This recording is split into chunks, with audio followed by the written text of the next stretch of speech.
টিকা দেওয়া বাচ্চাদের জন্য খুবই কষ্টকর একটা কাজ। এটা যে বাচ্চা দিয়েছে সে বাচ্চা আর বাচ্চার মাই জানে। আসসালামু আলাইকুম সবাইকে।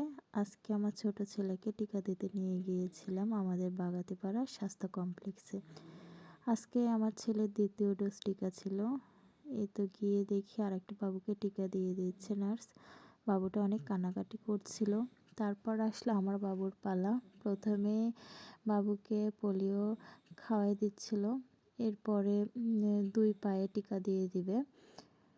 বড় ছেলে টিকা দেওয়ার পরে খুবই কান্নাকাটি করতো আর 3-4 দিন খুবই জ্বালাতন করতো। মানে খুবই অসুস্থ আর নার্ভাস হয়ে যেত। ছোট ছেলে তেমন একটা হয় না, ও খুব শক্ত আলহামদুলিল্লাহ। এই তো আমাদের বাগাতিপাড়া স্বাস্থ্য কমপ্লেক্স। বাগাতিপাড়া স্বাস্থ্য কমপ্লেক্স কিন্তু 2টা ভবনে আলাদাভাবে বিভক্ত। এর তুলনায় খুবই উন্নত আর পরিষ্কার হয়েছে।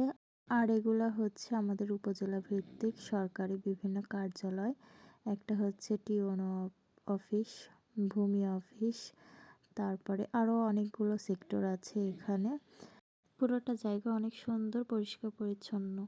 এটা হচ্ছে আমাদের ইউনোর বাসভবনের রাস্তা। আর এটা সাব রেজিস্ট্রার অফিস। আজকে এই পর্যন্তই। আল্লাহ হাফেজ সবাই।